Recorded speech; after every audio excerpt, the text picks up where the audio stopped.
Yeah, happy Saturday. Have some more stories for you out of the great state of Texas. Want to get everybody a chance to get in here. I don't know if you'd be surprised that Fort Worth and Arlington both made the top 10 safest big cities in America. Want to talk about that? A human skull was found in Houston. Houston never fails to give me content. What else do we have? Dallas PD response times are trash and people are pissed. What's going on in Dallas? Why are they having these slow response times, taking 4 hours to get to a call? Let's get into it. All right, North Texas cities rank among safest in the United States. A new study ranks Fort Worth as the third safest and Arlington as the seventh safest city in the U.S. The rankings were based on per capita data for metrics including crime, fatal accidents, and drug overdose deaths. Fort Worth's population has recently surpassed 1 million, making it the 11th largest city in the U.S. Something to hear that it's one of the safest big cities in America. All right, let's get into the article here. Safest North Texas cities. The findings: 50 of the largest cities in the U.S. are ranked on a per capita basis for the following metrics: violent crime, property crime, fatal car accidents, drug overdose deaths, and excessive drinking. How safe is Fort Worth? Fort Worth came in at number 3 on the list of the safest cities, just below LA and above Omaha, Nebraska. Fort Worth was found to have a low level of crime relative to the number of residents and was on the low end of average for the top 10 sampling for drug overdose deaths per capita. The complete metrics show violent crime per capita is 0.0137. Violent crimes reported 13,352. Property crime per capita 0.0349. Property crimes reported 34,136. Traffic deaths per 100,000 people 10.8. Drug overdose deaths per 100,000 people 17.9. Percentages of adults reporting excessive drinking 18.02%. Median monthly household income housing costs $1,489. Median household income $76,000 a year. Not bad. And Arlington ranks number 7, just below Vegas and above El Paso. You know, I'm curious about Vegas. I don't know about Vegas being one of the safest big cities. Maybe it is based on the data that they have, but I don't know. I see a lot of crazy things happening out of Vegas. So Arlington is one of the 3, the third biggest city here in the Metroplex after Dallas and Fort Worth. But it's in the top 10 in America. And that's actually pretty surprising to me. And then El Paso made the list. Los Angeles made the list as well. I mean, that's a shock, maybe because nobody's reporting crimes out there. I don't know how true that is, but a lot of crimes do go unreported. All right, digging deeper. Fort Worth's latest census has put them at over 1 million residents, widening the gap recently secured over Austin as the 4th largest city in Texas. The population growth also secures Fort Worth as the 11th spot in the nation.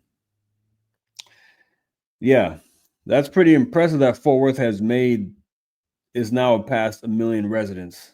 That's crazy. It was when I moved to Texas when I was a bit younger, it was about 500,000, maybe 600,000, somewhere between 500,000 and 700,000. So it's grown a lot in the past 20 years. I mean, Fort Worth does have its problems, but you don't hear as much going on in Fort Worth as you do Dallas. I hate driving in Dallas. The traffic is crazy. It's out there. I always feel like I'm going to get into a car accident or something. Really congested, and I just feel like Fort Worth is a lot smoother to drive through. That's just my personal opinion and my personal experience. And I feel safer in Fort Worth than I do Dallas. So, speaking of crime, let's go to, actually, we're going to talk about truck drivers first. Texas cracks down on truck drivers who can't speak English. Texas is cracking down on truck drivers who cannot speak English. And the governor says this is all about safety, but critics worry it could hurt the trucking industry. Fox 4's Vanya Castillo breaks down what the state is doing. Yeah, truck drivers in Texas, Governor Greg Abbott is making it very clear that you must be able to speak English to drive on Texas roads. No exceptions. Federal transportation officials in Washington have already warned states that don't follow the rules they could lose millions in funding. Governor Greg Abbott has directed DPS to run zero-tolerance language checks on all commercial drivers in Texas. The Texas Trucking Association is backing the move, saying English proficiency is essential for safety. The TXTA president and CEO, John D'Esparza, releasing a statement saying in part, when drivers cannot read and understand road signs, weather alerts, or critical digital instructions near bridges, overpasses, or construction zones, it puts every motorist at risk. But this isn't just a Texas issue. This is all part of a bigger crackdown. The U.S. Department of Transportation rolled out its enforcement plan earlier this summer after a fatal crash in Florida where 3 people were killed. The driver in that case was accused of not being able to read or speak English and therefore was unable to understand road signs. Now, when we did that, there was a lot of press that complained to us that we were being unfair to people, that we were being mean to people. And what we said was, no, this is a safety issue. Making sure drivers of very heavy 80,000-pound rigs can speak the language is truly a critical safety issue. The Department of Transportation says California, Washington, and New Mexico are already on notice. They were given 30 days to comply with federal rules or risk losing tens of millions in highway safety funds. We do not want to penalize the states. We want the states to comply and to enforce the English language proficiency requirement, which is directly related not only to the safety of the citizens of their states, but the citizens of all of the states around all of the United States. Since late June, according to Texas DPS, it has cited nearly 450 drivers for failing English requirements, most of them licensed in Mexico. Abbott says from now on, DPS won't issue interstate licenses to anyone who can't speak English. As of right now, it's not clear how that will be tested. Now, supporters say it's about safety, but critics argue that it'll make it even more difficult for an industry that's already hurting. I mean, I don't see why that's that's a problem. I don't see why that will be controversial. I get it, it's going to take time. We have to see how that plays out, but I do believe that you should speak the language here if you want to drive a truck. I mean, you have to read the signs. You have to be able to speak the language, because you're going to have idiots like the one in Florida who can't pass a basic test and kill people. Just common sense, in my opinion. So these laws are already on the books. Texas just wants to enforce them. Yeah, crazy stuff. All right, so skeletal remains found in Houston. A woman is carrying a skull. Let's get to that right now. 4:30, possible human remains found outside of a home in North Houston. And the Houston Police Department says they're now trying to identify who that person was. ABC 13 reporter Sarah Alshake is live on McIntosh Street now, where police say they found the remains. Sarah, though, you talked with the woman who says she and her sister found a skull sitting outside their home. Yeah, she says it was sitting right there on top of those mattresses that they were planning to throw out in front of their home. Now, after police arrived, HPD says they eventually found more remains elsewhere.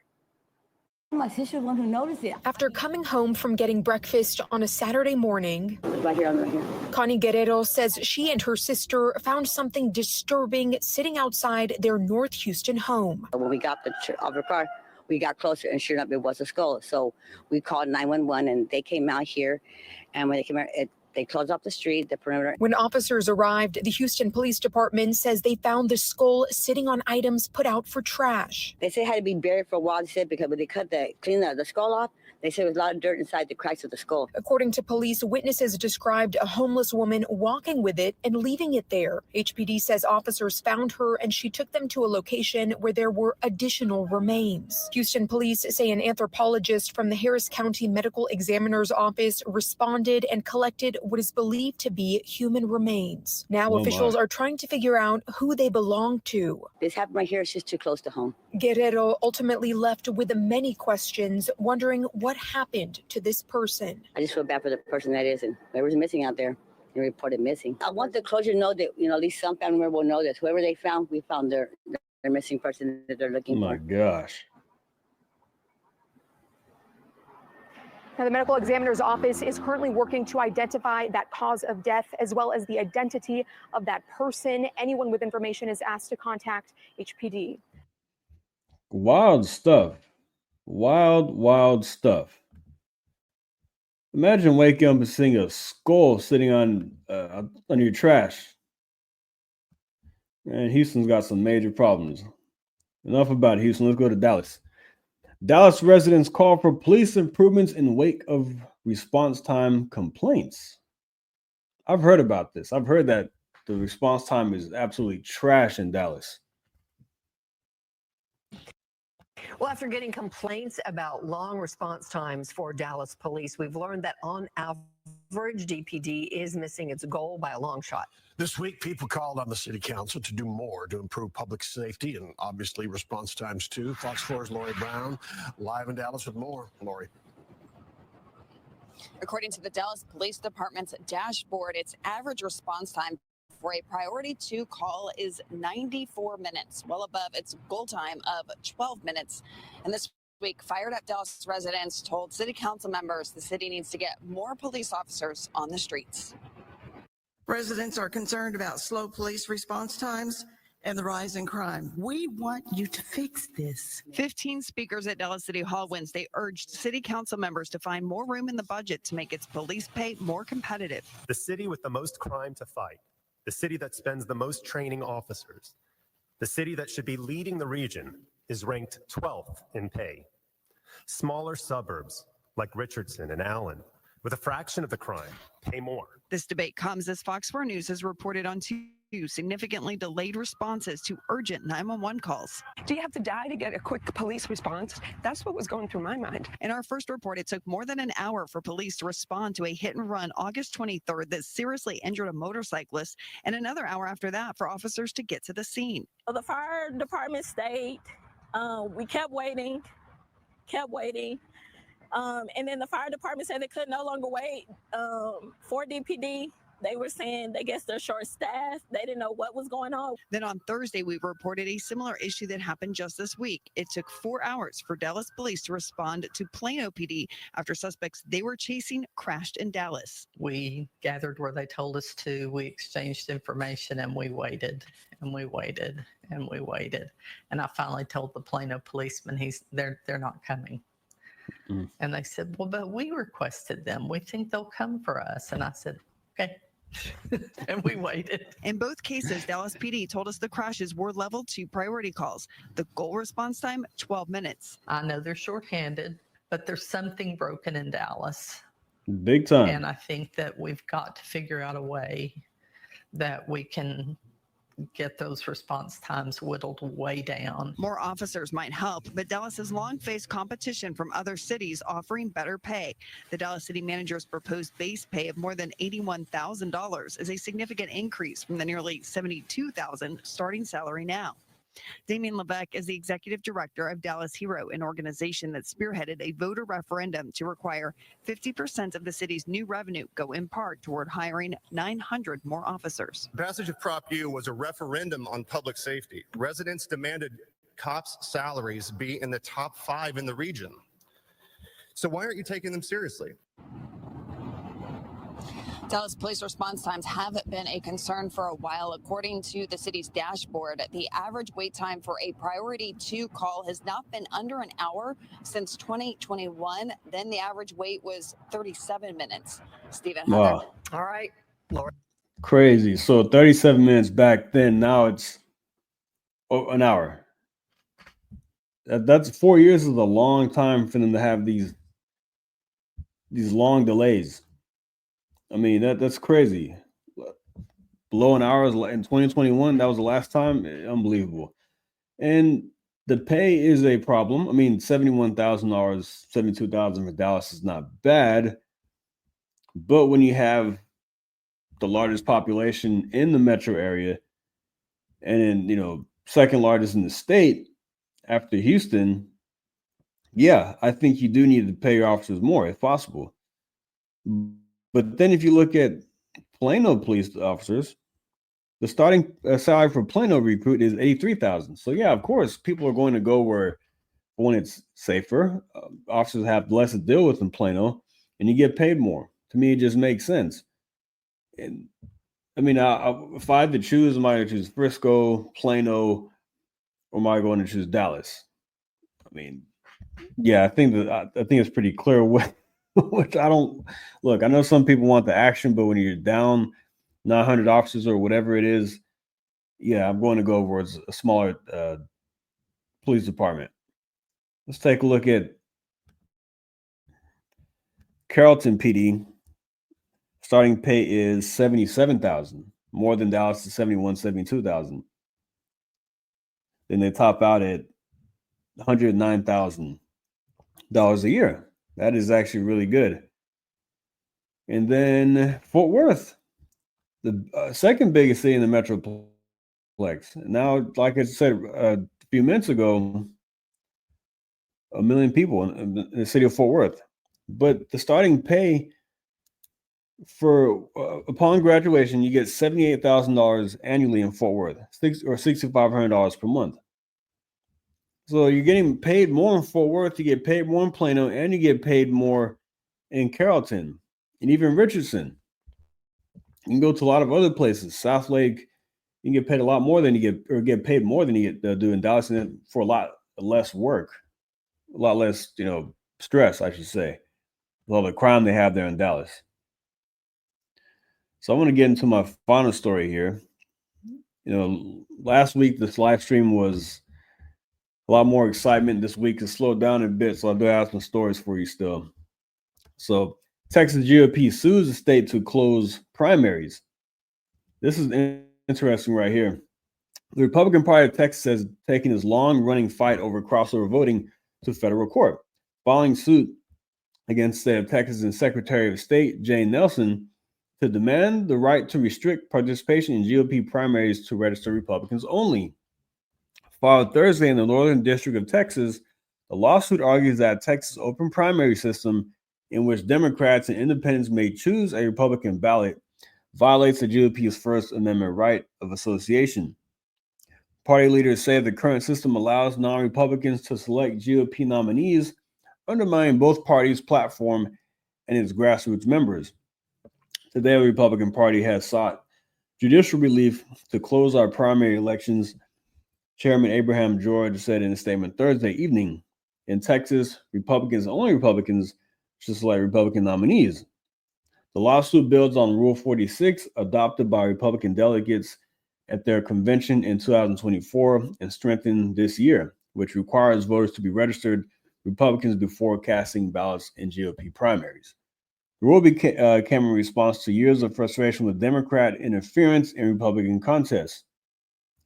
A change to the rule adopted earlier this year places the responsibility of maintaining party registration with Secretary of State. In other states with closed primaries like Florida and New York, voters are required to declare their party affiliation when registering to vote. If implemented similarly in Texas, this deadline would fall about a month before the primary election. The party's complaint cites examples of close races allegedly swayed by crossover voters, including former House Speaker Dade Phelan's narrow 2024 primary runoff victory over challenger David Covey, who was a far better candidate than Dade Phelan, by the way, way more conservative, and would have helped implement the agenda that Republicans actually want here in the state. Phelan won by just 389 votes. A margin of the lawsuit suggests may have been provided by Democrats preferring the more moderate incumbent. Republicans point to a ballot proposition in 2024 More than 72% of GOP primary voters supported restricting participation to Republicans only. Despite that directive, efforts made by lawmakers this year to enact closed primaries through bills filed by State Rep. Michael Schofield, State Rep. Briscoe Kane, and Senator Mayes Middleton failed to pass. Without legislative action, Secretary of State Jay Nelson has indicated she will only certify candidates chosen through the current open system. That prompted Thursday's lawsuit, which asked the court to declare open primaries in Texas laws unconstitutional as applied to the Republican Party and block their enforcement. The party argues that without judicial relief, it will be forced to run open primaries in 2026 and beyond, effectively allowing Democrats to continue shaping GOP nominations. This lawsuit is about protecting Republicans' right to choose their own standard barriers. Only Republicans should pick Republican nominees. That's how we defend our platform, our values, and our future. If successful, the case could mark the most significant shift in Texas primary election law in decades, setting the stage for closed Republican primaries as soon as 2026. Yeah, that's interesting. Very interesting right there. And the argument is that there are two sides. One side saying that, well, what about independents? What about people who are Democrats who are wanting to actually become Republicans, the want to actually vote for a Republican candidate? How is that going to impact them? They can't make any last minute choices. Independent voters as well. So that's one side of the argument. And I get what they're saying about allowing anybody to come and vote and possibly swaying elections.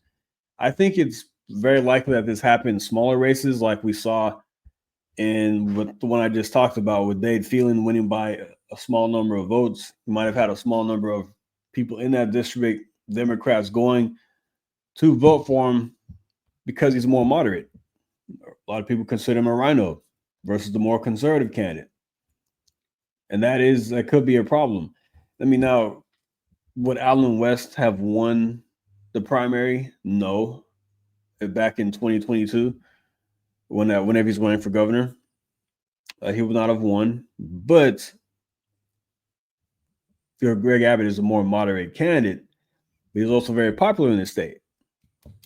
But I think it would impact the smaller races more so than these bigger races, like governorships. And if you have these local races or the smaller races like for the Texas House, Texas Senate, yeah, I think you maybe could see some impact there of Democrat interference. Yeah, people could just move in the state and you could go, Democrats go vote in Republican primaries.